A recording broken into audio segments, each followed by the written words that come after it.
Aisyah duduk di teras rumah kayu tua yang beratap rumbia. Udara malam penuh aroma tanah basah dan suara jangkrik.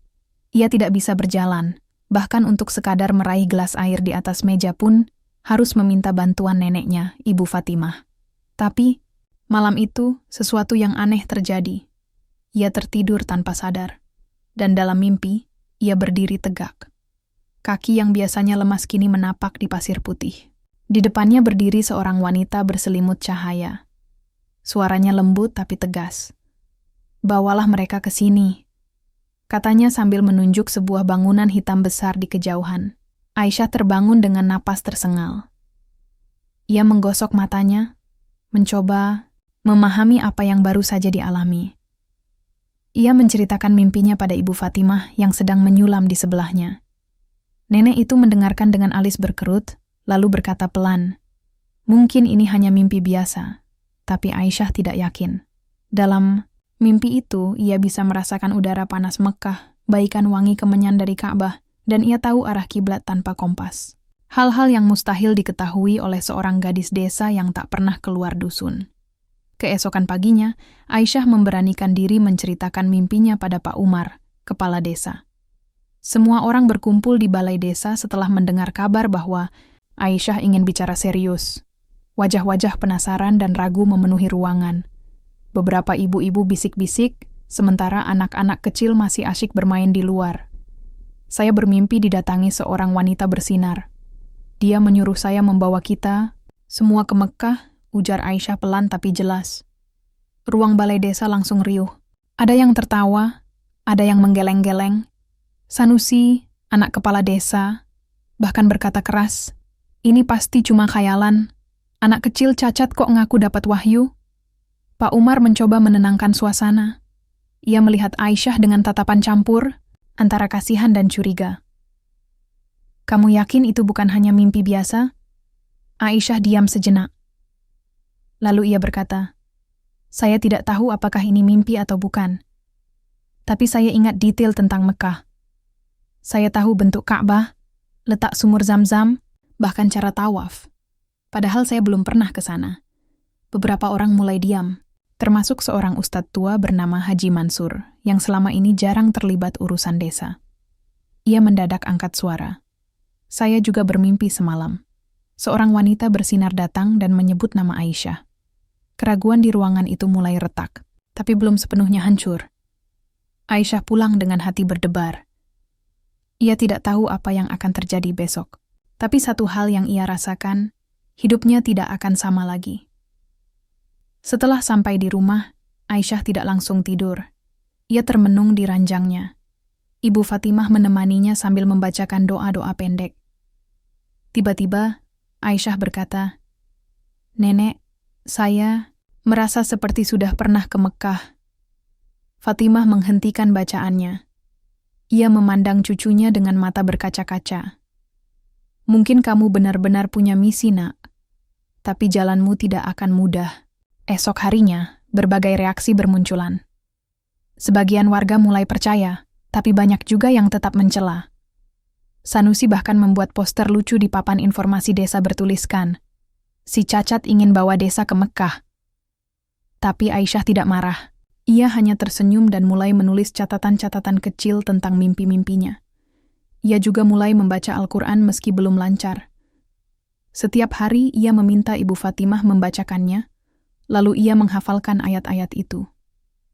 Dalam waktu singkat, Aisyah menjadi pusat perhatian.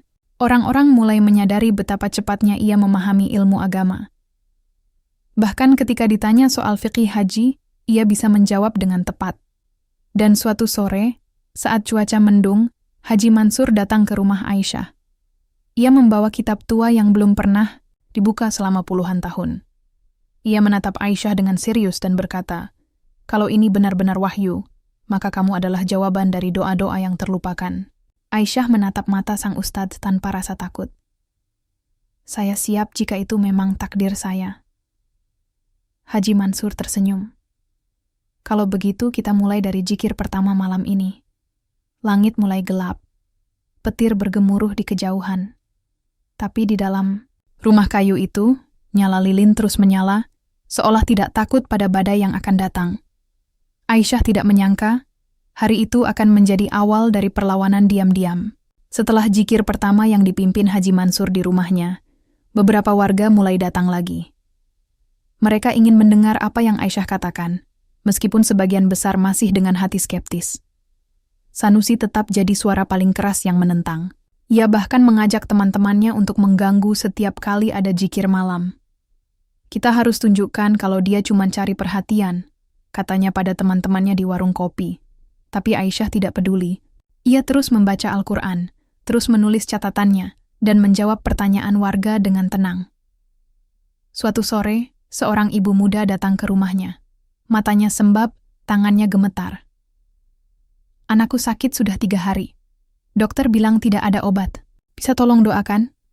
Tanyanya sambil menangis. Aisyah memandang ibu itu lama. Ia tidak bisa berdiri atau menyentuh anak itu.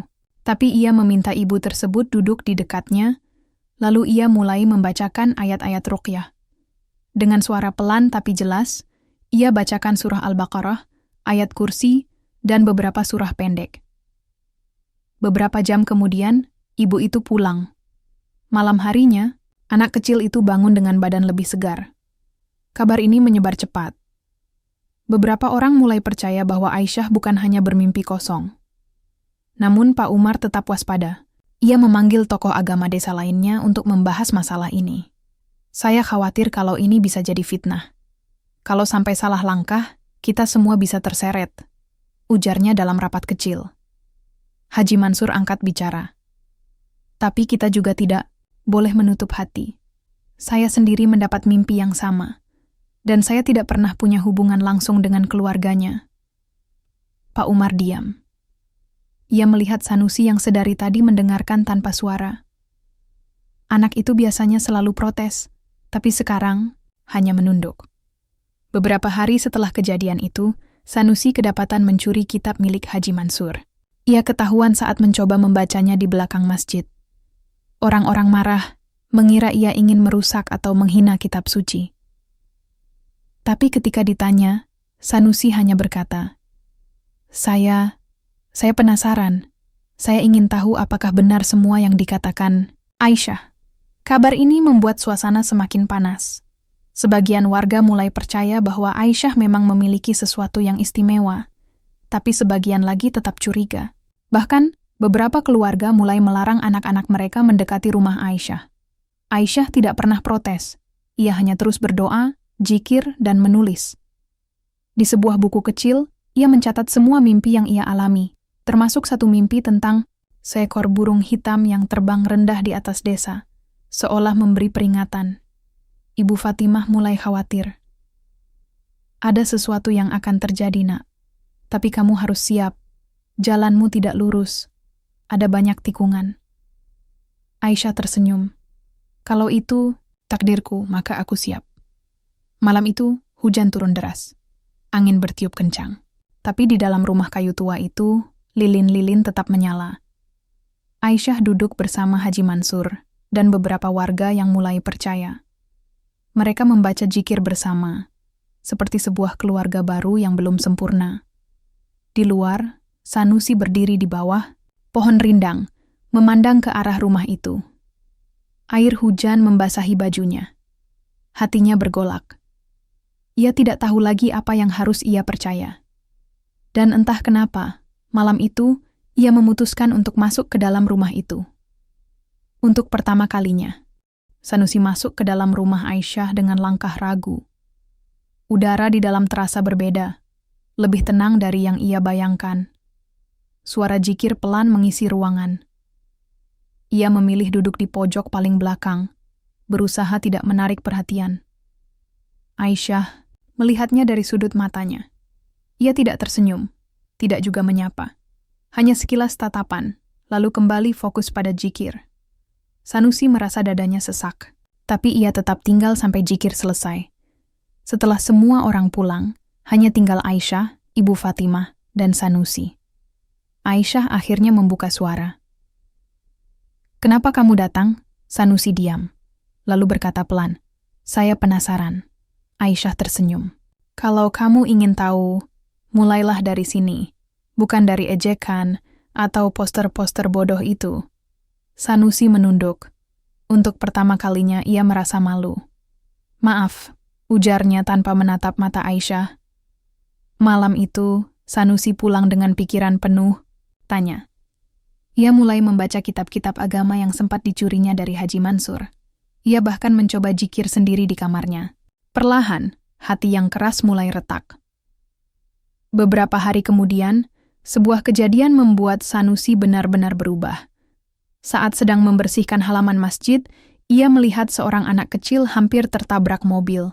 Tanpa pikir panjang, ia menerjang dan menarik anak itu keluar dari jalan. Tapi karena dorongannya terlalu keras, anak itu terjatuh dan tangannya lecet. Orang tua anak itu marah besar. Mereka menyalahkan Sanusi. Padahal niatnya baik, tapi hasilnya buruk. "Kamu ini memang pemarah. Suka main kasar," bentak ayah si anak. Sanusi tidak menjawab. Ia hanya pergi meninggalkan mereka. Tapi rasa sakit itu tetap ada. Ia merasa selamanya akan dicela sebagai anak nakal, meskipun ia sudah berusaha berubah. Ia pergi ke rumah Aisyah, langsung masuk dan duduk di dekatnya. "Saya benci rasanya. Dicela meskipun sudah berusaha baik," katanya. Aisyah memandangnya dengan lembut. "Itu bagian dari proses. Jalan lurus selalu diuji." Sanusi menangis. Untuk pertama kalinya, ia meneteskan air mata bukan karena marah, tapi karena sadar bahwa hidupnya bisa berarti untuk orang lain. Hari-hari setelah itu, Sanusi menjadi salah satu pendukung Aisyah yang paling setia. Ia membantu warga yang kesulitan, membersihkan masjid, bahkan rela menggendong anak-anak kecil saat zikir malam. Tapi tidak semua orang senang. Pak Umar mulai merasa terganggu dengan perubahan cepat ini. Ia khawatir jika pengaruh Aisyah terus tumbuh, maka wewenangnya sebagai kepala desa akan terancam. Suatu pagi, Pak Umar memanggil tokoh-tokoh desa. "Kita harus ambil langkah. Ini bisa jadi fitnah besar. Kalau sampai Aisyah punya pengikut banyak, kita bisa kehilangan kendali." Seorang tokoh desa angkat bicara. "Tapi Pak, kami lihat masyarakat jadi lebih damai. Orang-orang mulai rajin ibadah. Anak-anak lebih sopan. Apa ini benar-benar ancaman?" Pak Umar diam. Ia tahu perubahan itu nyata, tapi ia takut kehilangan kuasa. Dan ia tahu Sanusi adalah bagian dari perubahan itu. Beberapa hari kemudian, terjadi kebakaran kecil di gudang desa. Semua orang langsung menyalahkan Sanusi, padahal ia sedang menjaga masjid saat kejadian. Aisyah tahu ini adalah upaya untuk menjatuhkannya. Ia meminta semua orang tenang. "Jangan percaya begitu saja. Kita harus cari bukti." Dengan bantuan Haji Mansur, mereka menyelidiki kebakaran itu. Ternyata, kabel listrik tua yang rusak adalah penyebab utama. Tapi rumor tetap menyebar. Sanusi semakin sering dikucilkan. Bahkan beberapa teman lamanya mulai menjauh. Tapi ia tidak mundur. Ia tetap membantu Aisyah, tetap menjaga masjid, dan tetap zikir tiap malam. Aisyah melihat perubahan itu. Ia tahu Sanusi telah benar-benar berubah. Ia pun memberinya tugas baru, menjaga makam para ulama desa yang sudah lama terbengkalai. "Ayo kita rawat tempat itu. Mereka adalah guru-guru kita," kata Aisyah. Sanusi menyetujui. Dan sejak hari itu, ia menjadi penjaga makam, serta membantu siapapun yang ingin ziarah. Langit sore itu cerah. Burung-burung berkicau riang. Di tengah desa yang mulai berubah, Aisyah tersenyum. Ia tahu, langkah demi langkah menuju tujuan sudah dimulai. Dan ia yakin, perjalanan spiritual yang ia impikan akan segera dimulai. Malam itu, hujan turun dengan derasnya. Aisyah duduk di dalam rumah, memandang keluar jendela yang berembun. Udara terasa dingin, tapi hatinya hangat. Beberapa hari terakhir, ia merasa ada yang mengganjal di dalam diri Ibu Fatimah. Neneknya yang biasanya ceria, kini sering diam dan murung. "Nenek, ada apa?" tanya Aisyah pelan. Ibu Fatimah tidak langsung menjawab. Ia menatap cucunya sejenak, lalu menarik napas panjang.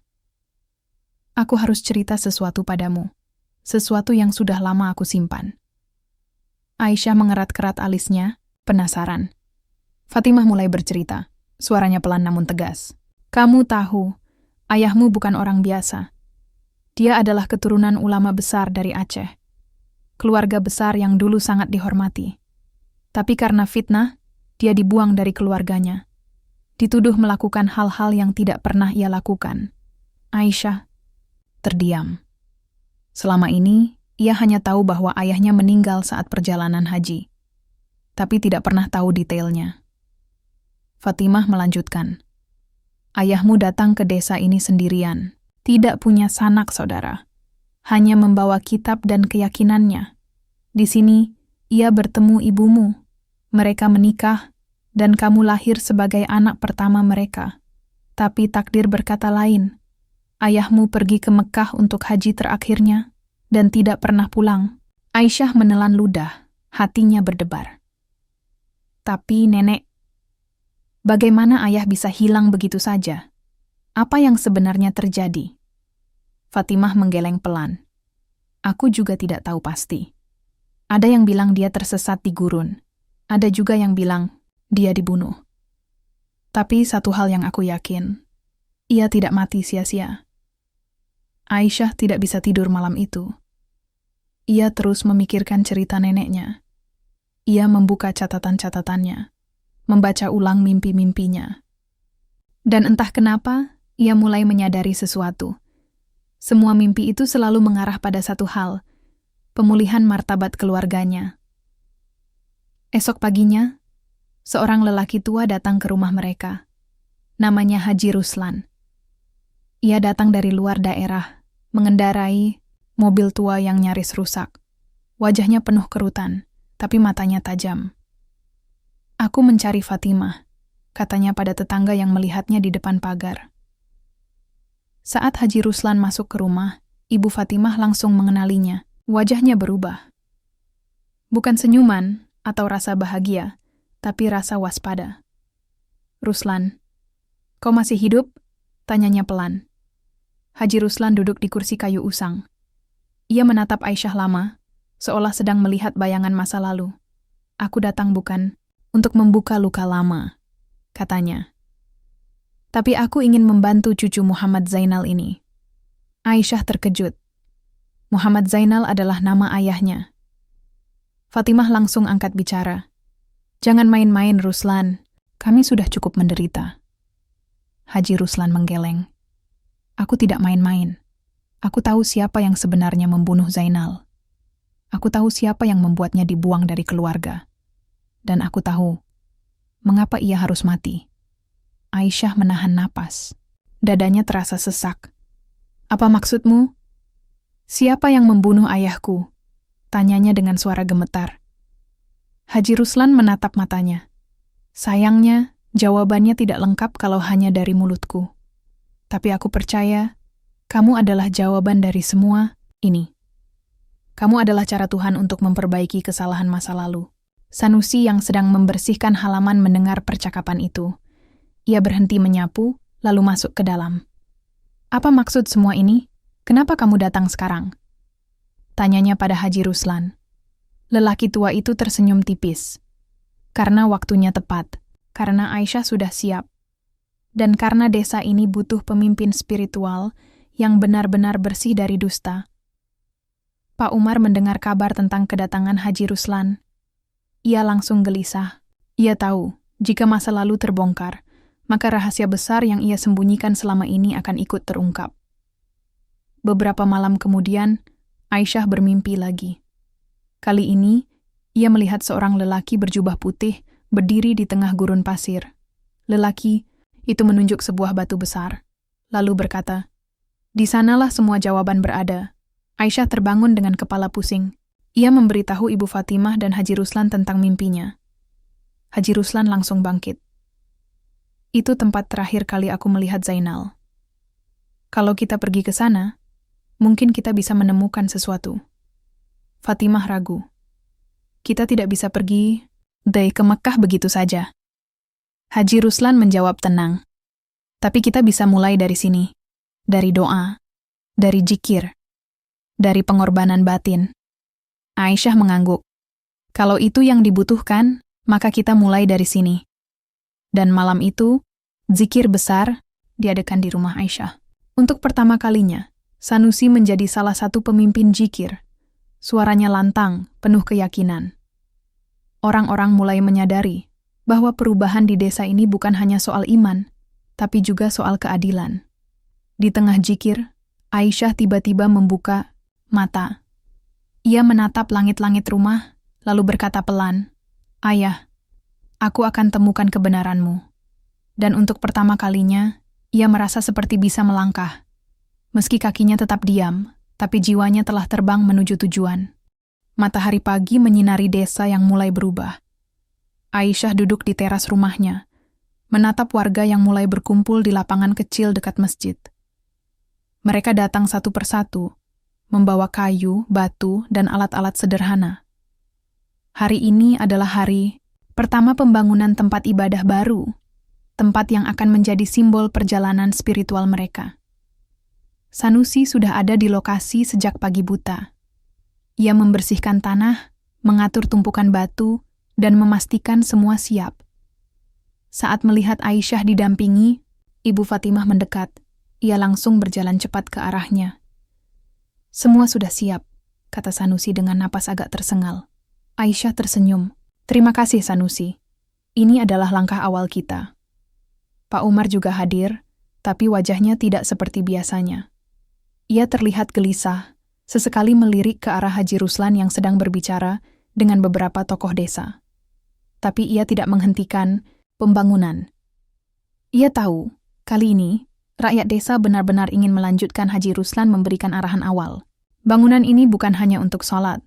Ini adalah tempat zikir massal, tempat doa-doa besar dikumpulkan. Ini adalah gerbang menuju cahayanya. Pembangunan dimulai. Warga bekerja bersama, laki-laki dan perempuan, tua dan muda. Anak-anak membantu membawakan air atau makanan. Suara palu dan pahat terus terdengar sepanjang hari. Tapi malam itu, saat pekerjaan selesai, hal aneh terjadi. Batu-batu yang dipasang di sudut bangunan mulai bercahaya redup. Cahayanya tidak terang, tapi cukup membuat beberapa warga yang masih di lokasi terkejut. Sanusi yang sedang memeriksa pondasi langsung memanggil Aisyah. "Lihat ini, batu ini, bercahaya." Aisyah duduk di kursi roda yang dibuat sederhana oleh warga, didorong oleh Ibu Fatimah ke lokasi. Ia memandang batu itu dalam diam, lalu tersenyum. "Itu tandanya Allah ridha dengan usaha kita," katanya pelan. Beberapa orang mulai percaya bahwa pembangunan ini bukan sekadar proyek fisik.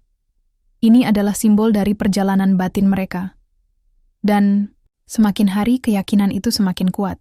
Namun tidak semua orang senang. Pak Umar mulai merasa kehilangan pengaruh. Beberapa pemuda yang dulunya mengikutinya, kini lebih suka ikut kerja bakti daripada mendengarkan ceramahnya yang selalu berisi omelan. Suatu sore, Pak Umar memanggil 2 orang temannya di warung kopi belakang balai desa. "Kita harus hentikan ini. Ini bisa jadi fitnah besar. Kalau sampai semua orang percaya pada Aisyah, maka kita akan kehilangan kendali." Salah satu temannya ragu. "Tapi Pak, lihat saja sendiri. Desa jadi lebih tenang. Orang-orang lebih rajin ibadah. Bahkan anak-anak lebih sopan." Pak Umar mendengus. "Itu cuma sementara.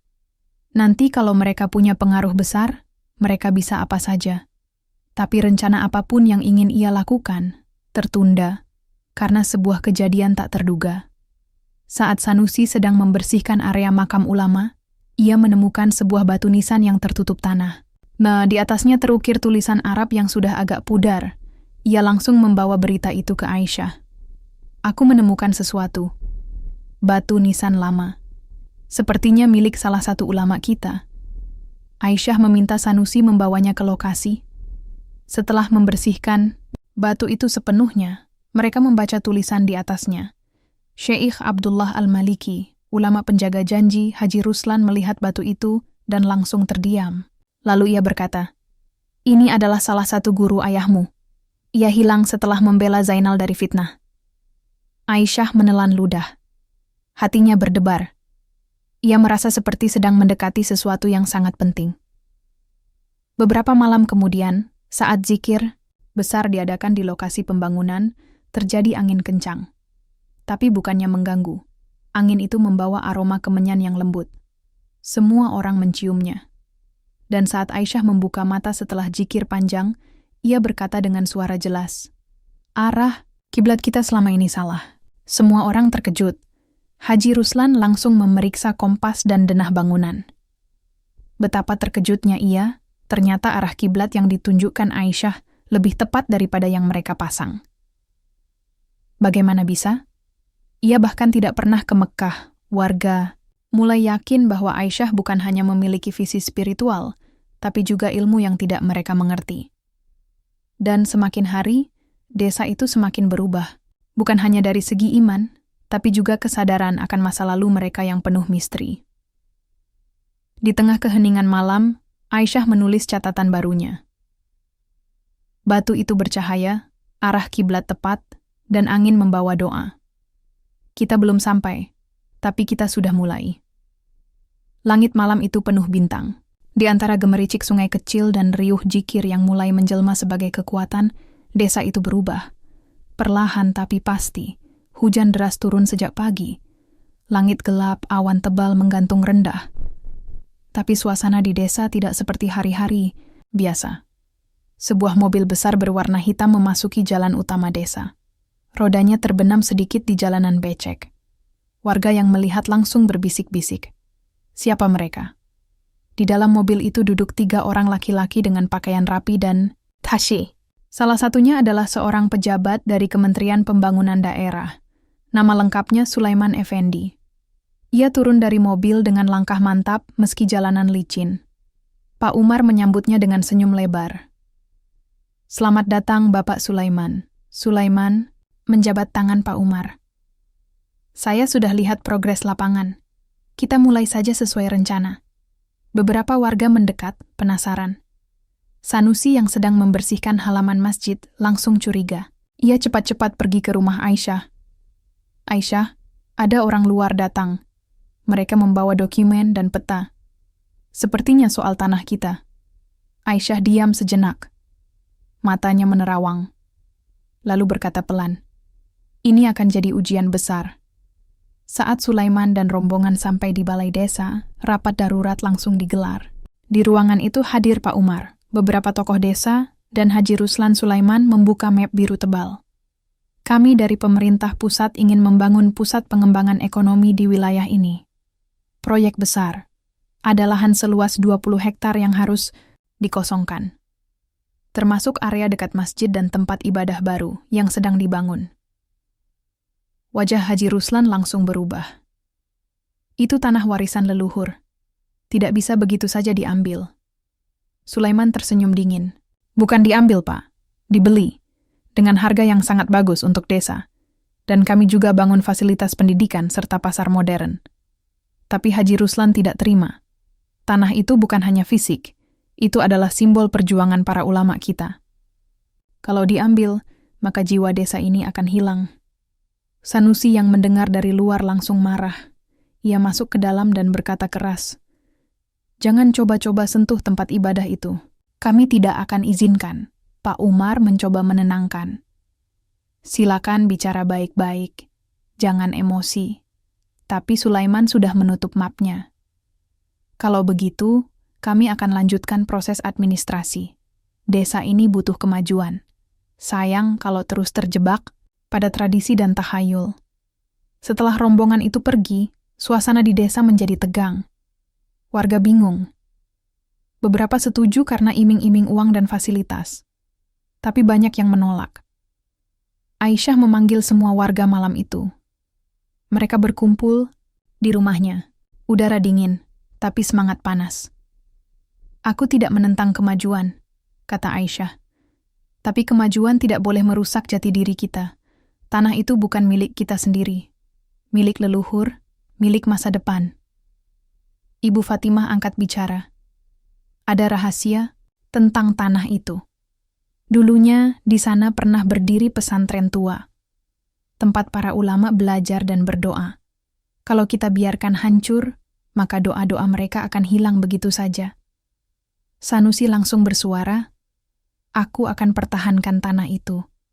Sampai Titik darah penghabisan. Beberapa hari berikutnya, tim survei dari pemerintah datang lagi. Mereka ingin melakukan pengukuran. Tapi saat mereka mulai menancapkan patok, angin kencang tiba-tiba bertiup. Langit berubah gelap. Hujan deras turun. Petir menggelegar. Alat-alat ukur rusak karena basah. Tim survei terpaksa mundur. Warga percaya itu adalah jawaban dari langit. Tapi Sulaiman tidak menyerah. Ia datang lagi, kali ini dengan surat resmi dari kementerian. Kalau desa ini menolak, maka kami akan ambil secara hukum. Pak Umar mulai goyah. Ia melihat peluang besar dari proyek ini. Uang proyek bisa masuk ke kantongnya. Ia mulai melemparkan argumen bahwa desa butuh pembangunan, bahwa uang bisa dipakai untuk memperbaiki jalan, sekolah, dan listrik. Beberapa warga mulai tergoda. Aisyah tahu ini adalah waktu untuk bertindak. Malam itu, ia meminta semua warga berkumpul di tempat ibadah yang masih dalam pembangunan. Kita tidak punya senjata atau kekuatan politik, katanya. Tapi kita punya satu senjata yang lebih kuat, doa. Malam itu zikir besar dilakukan. Ratusan warga berkumpul, membaca ayat-ayat suci, memohon perlindungan dari Allah. Dan entah kenapa, pagi harinya Sulaiman Effendi tidak terlihat lagi di desa. Mobil hitam itu pergi tanpa pamit. Surat-surat penting tertinggal di balai desa. Warga terkejut. Tapi mereka lega. Haji Ruslan memandang Aisyah dengan tatapan hormat. Kamu benar. Doa itu senjata terkuat kita. Sanusi tersenyum. Kita menang tanpa perlu berdarah-darah. Tapi Aisyah tahu, ini belum selesai. Masalah tanah itu mungkin tertunda, tapi belum selesai. Ia menulis catatannya. Kemajuan seringkali datang dengan topeng manis. Tapi kita harus tetap waspada. Karena tidak semua yang disebut kemajuan layak diterima. Langit pagi itu cerah. Burung-burung berkicau riang. Desa itu kembali tenang. Tapi di hati Aisyah, ia tahu, masih banyak ujian yang akan datang. Sanusi duduk sendirian di bawah pohon besar di dekat makam ulama. Malam sudah larut, tapi ia tidak bisa tidur.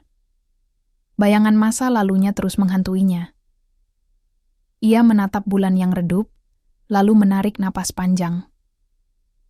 Beberapa hari setelah kemenangan melawan proyek pembangunan, ia merasa lega. Tapi entah kenapa, rasa bersalah itu muncul lagi. Lebih kuat dari sebelumnya. Ia ingat saat masih kecil, saat ia membunuh seekor burung langka dengan ketapel. Burung itu jatuh di halaman belakang rumahnya. Ia bahkan sempat memamerkannya pada teman-temannya.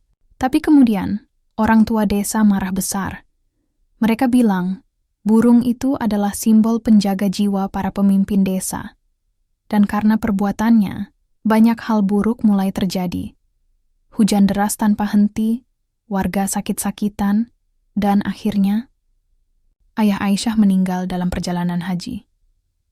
Sanusi tidak pernah percaya cerita itu waktu itu. Tapi sekarang, ia ragu. Setiap kali zikir malam digelar, ia selalu melihat bayangan hitam di sudut matanya. Seperti burung yang menatapnya dengan mata tajam. Aku harus bicara sama Aisyah, gumamnya pelan. Keesokan paginya, Sanusi mendatangi rumah Aisyah. Ia tidak langsung masuk, hanya berdiri di luar sambil mengetuk-ngetuk tiang kayu. Ibu Fatimah keluar dan memandangnya curiga. Ada apa? Nak, aku ingin bicara sama Aisyah. Sendirian. Aisyah sedang duduk di kursi roda buatannya sendiri di dalam rumah. Ia langsung tahu kalau Sanusi sedang gelisah. Masuklah, ujarnya pelan. Sanusi duduk di lantai kayu, tidak seperti biasanya yang selalu tegak dan percaya diri. Ia menunduk lama sebelum akhirnya berkata, Aku punya rahasia. Rahasia yang mungkin akan membuatmu membenciku selamanya. Aisyah diam, mendengarkan. Aku pernah membunuh seekor burung langka. Waktu itu aku masih kecil. Aku pikir cuman burung biasa. Tapi ternyata, kata orang tua dulu, burung itu adalah penjaga jiwa para pemimpin desa. Dan aku juga dengar dari Pak Umar bahwa burung itu ada hubungannya dengan kematian ayahmu. Aisyah tidak langsung menjawab. Ia menatap Sanusi dengan tenang. Kamu benar. Burung itu memang simbol. Simbol keadilan. Simbol kesadaran. Dan kamu membunuhnya tanpa sadar artinya. Sanusi menangis. Aku menyesal. Aku tidak pernah bilang ini pada siapapun. Tapi semakin hari, aku merasa seperti ada yang mengikutiku. Seperti burung itu menuntut balas. Aisyah tersenyum lembut. Tidak ada balas dendam di sini. Tapi ada tanggung jawab. Kamu harus bertobat. Bukan hanya pada manusia, tapi pada alam, pada jiwa burung itu, dan pada Allah. Sanusi menghapus air matanya. Bagaimana caranya? Aisyah menatap matanya. Jaga makam-makam ulama, rawat tanah kita, dan jadilah penjaga kebenaran. Itu cara kamu menebus dosa. Sanusi mengangguk. Aku janji, aku akan lakukan itu. Hari-hari, setelah itu Sanusi berubah. Ia lebih rajin membersihkan makam, membantu warga yang butuh pertolongan, dan menjadi salah satu pemimpin zikir malam. Tapi suatu malam, saat ia sedang membersihkan area makam Syekh Abdullah Al-Maliki, ia menemukan sesuatu. Sebuah batu kecil tertutup lumut. Di atasnya ada ukiran huruf Arab yang hampir tidak terbaca. Dengan susah payah, ia membersihkannya. Lalu ia membacanya. Darah anak burung telah mengotori tanah suci. Hanya taubat yang bisa membersihkannya. Sanusi terdiam. Hatinya berdebar keras. Ini benar-benar tentangnya. Ia pulang ke rumah Aisyah, membawa batu itu. Ia meletakkannya di depan Aisyah sebagai simbol penyesalan dan permintaan maaf. Aku tidak akan pernah lupa ini, katanya. Aisyah menyentuh batu itu dengan telapak tangannya. Ini adalah awal dari pemulihan. Bukan hanya untukmu, tapi untuk semua orang di desa ini. Beberapa malam kemudian, zikir besar kembali digelar. Kali ini, Sanusi menjadi salah satu pemimpin utama. Suaranya lantang, penuh keyakinan. Orang-orang merasa ada energi baru di dalam zikir itu, dan di tengah zikir, angin sepoi-sepoi bertiup. Sebuah burung hitam terbang rendah di atas mereka, lalu menghilang ke arah gunung. Aisyah tersenyum. Ia menulis catatan barunya. Setiap dosa punya pintu taubat. Setiap kesalahan punya jalan pemulihan. Bahkan burung pun bisa menjadi guru bagi manusia. Malam itu, Sanusi tidur nyenyak untuk pertama kalinya dalam waktu lama. Tidak ada lagi bayangan hitam. Tidak ada lagi suara bisikan, hanya ketenangan. Dan di luar, bulan bersinar terang, seolah memberkati perubahan itu. Bulan Ramadan tiba seperti angin sepoi-sepoi yang membawa ketenangan. Desa kecil itu berubah total. Suara azan lebih lama, orang-orang saling menyapa dengan senyum lebar, dan masjid tidak pernah sepi meski di tengah malam. Aisyah duduk di dalam rumahnya, menatap kalender bulan yang digantung di dinding. Matanya berhenti pada tanggal 27. Ia menghela napas panjang, lalu berkata pada ibu, Fatimah, ini waktunya. Nenek itu langsung mengerti. Ritual kubra? Aisyah mengangguk. Ya, kita mulai dari sini. Beberapa hari sebelum malam ritual, Aisyah meminta semua warga berkumpul. Mereka berkumpul di lapangan dekat tempat ibadah yang masih dalam pembangunan. Udara sore itu hangat, tapi angin bertiup cukup kencang. Malam nanti adalah malam yang istimewa, kata Aisyah. Kita akan melakukan zikir besar-besaran. Bukan hanya untuk diri sendiri, tapi untuk seluruh desa. Untuk jiwa-jiwa yang telah pergi, untuk tanah ini, dan untuk langkah kita ke depan. Sanusi langsung angkat bicara. Saya akan pimpin bagian penjagaan. Tidak ada gangguan malam itu. Haji Ruslan menyetujui. Dan saya akan bacakan doa-doa khusus. Tapi Pak Umar tetap ragu. Ini terlalu besar. Kalau sampai ada sesuatu yang salah, siapa yang bertanggung jawab? Aisyah menatapnya tenang. Kalau kita takut mencoba, maka kita tidak akan pernah sampai. Warga mulai mempersiapkan segalanya. Mereka membersihkan area zikir, memasang lampu minyak, menyiapkan air zam-zam, buatan sendiri, bahkan membuat makanan untuk dibagikan setelah zikir. Tapi semakin mendekati malam itu, cuaca semakin buruk. Langit gelap, awan tebal menggantung rendah, dan petir mulai bergemuruh dari kejauhan. Beberapa warga mulai khawatir. Bagaimana kalau hujan deras? Bagaimana kalau badai? Sanusi menjawab tegas, "Kita percaya, ini adalah ujian." Malam harinya, ribuan lilin menyala di lokasi jikir. Warga datang dari pelosok desa. Bahkan beberapa orang dari desa tetangga ikut hadir. Semua duduk melingkar, menunggu aba-aba dari Aisyah. Ia didudukkan di panggung sederhana, dengan kursi roda kayu yang sudah dilengkapi bantal dan sajadah. Di sekelilingnya Sanusi, Haji Ruslan, Ibu Fatimah, dan tokoh agama lainnya. Aisyah menatap langit, lalu ia mulai membacakan zikir pertama. Subhanallah. Ribuan suara mengikutinya. Alhamdulillah. Langit mulai bergetar, petir menggelegar, angin bertiup kencang, tapi mereka terus berzikir. Allahu Akbar. Tiba-tiba, kabut putih turun dari langit, tipis, seperti asap halus, menyelimuti seluruh lokasi zikir. Warga terkejut, tapi tidak ada yang berhenti. Aisyah tersenyum. Ia menatap ke depan, dan bayangan Ka'bah muncul jelas di matanya. Bukan nyata, tapi seperti gambar hidup yang bisa dilihat oleh semua orang. Semua warga mulai menangis. Mereka merasa benar-benar berada di Mekkah.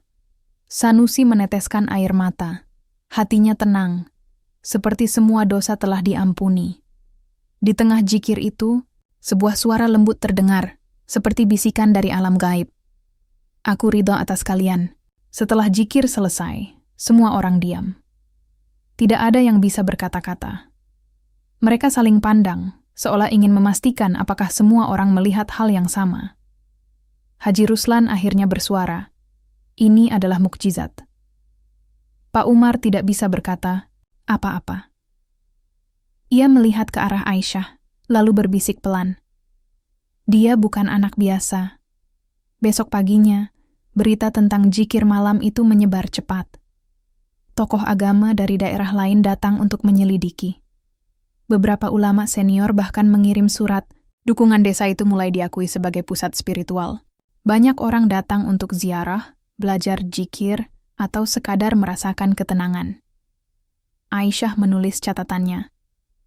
Kami tidak pergi ke Mekah, tapi Mekah datang kepada kami, bukan dengan kaki, tapi dengan hati, bukan dengan uang, tapi dengan iman. Langit, cerah pagi itu. Burung-burung berkicau riang. Dan di tengah desa kecil yang dulu dianggap biasa, sebuah keajaiban telah lahir. Dan Aisyah tahu, perjalanan belum selesai. Masih ada satu rahasia besar yang harus diungkap. Malam itu Haji Ruslan datang ke rumah Aisyah dengan langkah terburu-buru. Ia mengetuk pintu kayu tua dengan tangan gemetar. Ibu Fatimah membuka pintu dan langsung melihat wajah pucat lelaki tua itu. "Ada apa, Pak?" tanya neneknya khawatir. "Haji," Ruslan masuk tanpa banyak bicara. Ia duduk di lantai kayu dekat Aisyah, yang sedari tadi memperhatikannya dengan tatapan tenang. Aku harus jujur," ujarnya pelan. "Aku bukan hanya datang untuk membantu kalian." Aisyah tidak terkejut. Ia hanya menatap matanya. "Aku sudah tahu." Haji Ruslan menunduk. Lalu ia mulai bercerita.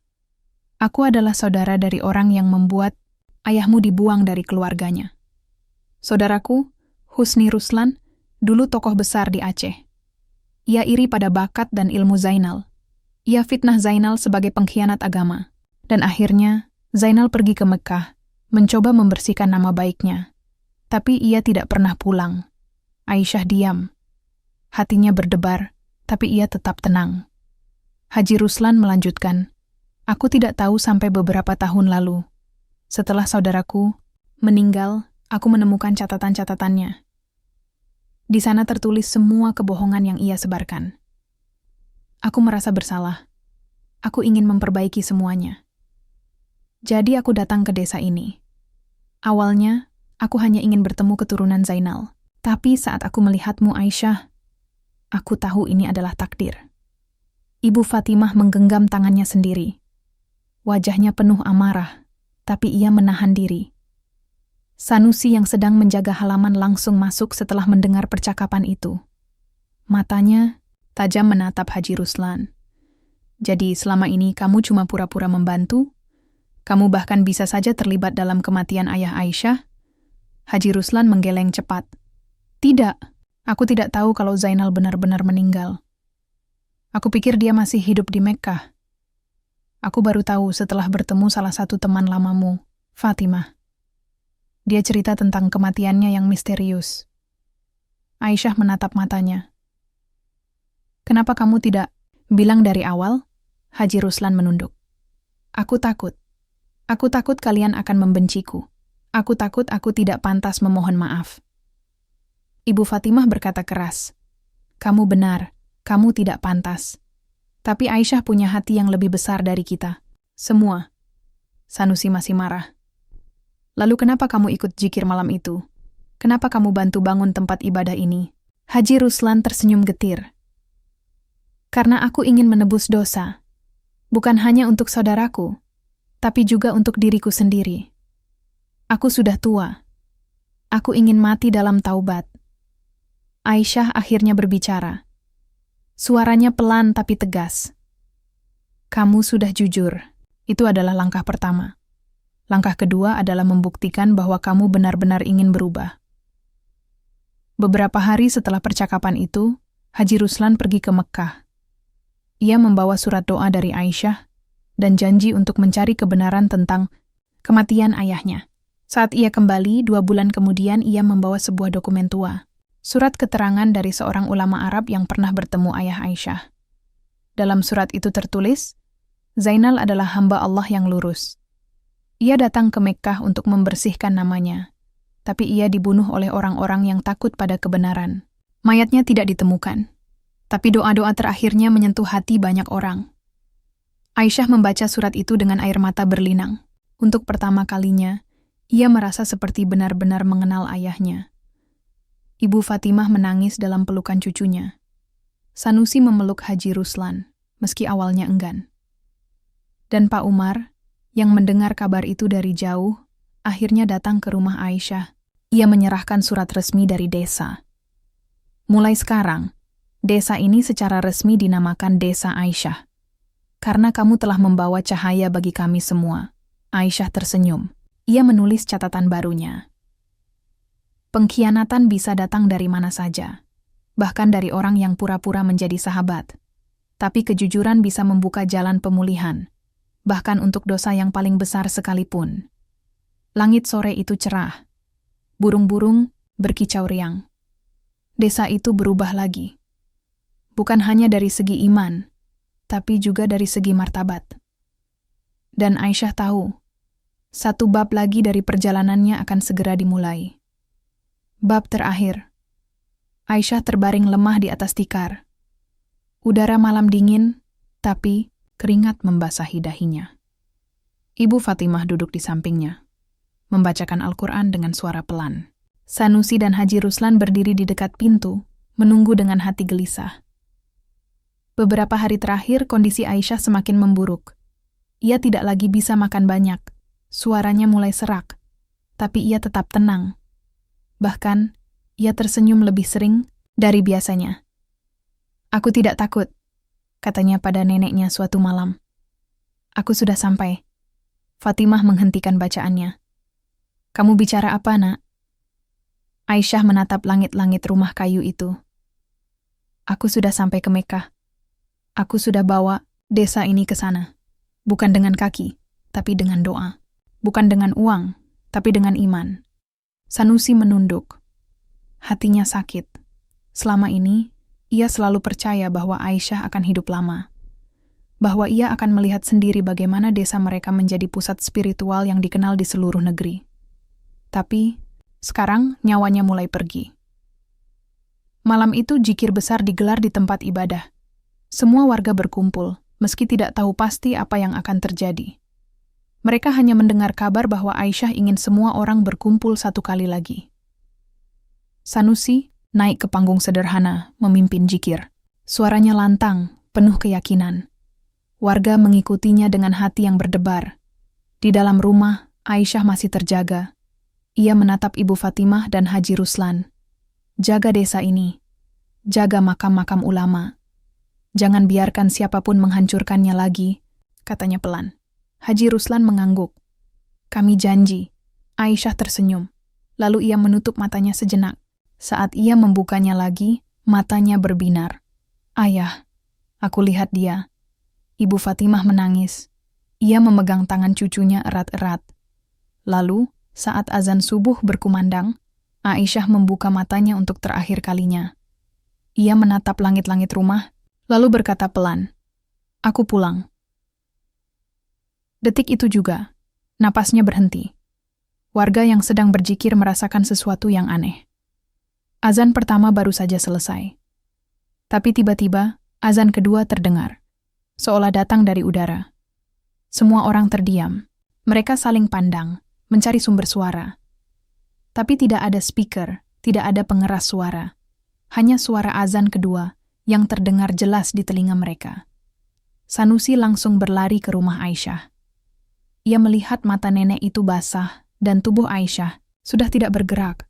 Ia menjatuhkan diri di sampingnya, menangis, meratap. "Maafkan aku, maafkan kami semua." Berita kematian Aisyah menyebar cepat. Tokoh agama dari berbagai daerah datang. Ulama senior dari Aceh, Sumatera Barat, bahkan Jakarta hadir untuk memberi penghormatan terakhir. Pemakaman dilangsungkan di dekat makam para ulama. Ribuan orang hadir. Tidak hanya dari desa itu, tapi juga dari desa-desa tetangga, bahkan beberapa dari luar pulau. Sejak hari itu, nama Aisyah tidak pernah hilang. Desa Aisyah menjadi tujuan ziarah. Tempat ibadah yang dibangunnya menjadi simbol perjalanan spiritual tanpa kaki. Dan catatan-catatannya dikumpulkan menjadi sebuah kitab doa yang dipercaya memiliki kekuatan. Sanusi menjadi penjaga makam utama. Ia bertugas setiap hari, membersihkan area, menjawab pertanyaan peziarah, dan menceritakan kisah Aisyah kepada siapapun yang ingin tahu. Suatu hari, seorang anak kecil bertanya padanya, "Kenapa dia bisa bawa desa ke Mekah, padahal dia tidak bisa jalan?" Sanusi tersenyum. "Karena jalan yang penting bukan di kaki, tapi di hati. Dan Aisyah punya hati yang cukup kuat untuk membawa kita semua." Langit cerah pagi itu. Burung-burung berkicau riang. Di tengah desa kecil itu, ketenangan abadi menyelimuti segalanya. Dan di batu nisan sederhana tertulis, "Aisyah, gadis Mekah. Tidak pernah pergi, tapi sampai." Catatan akhir dari penulis. Kisah ini adalah fiksi, tapi terinspirasi dari kekuatan, doa, iman, dan keteguhan hati yang nyata. Terima kasih telah membaca.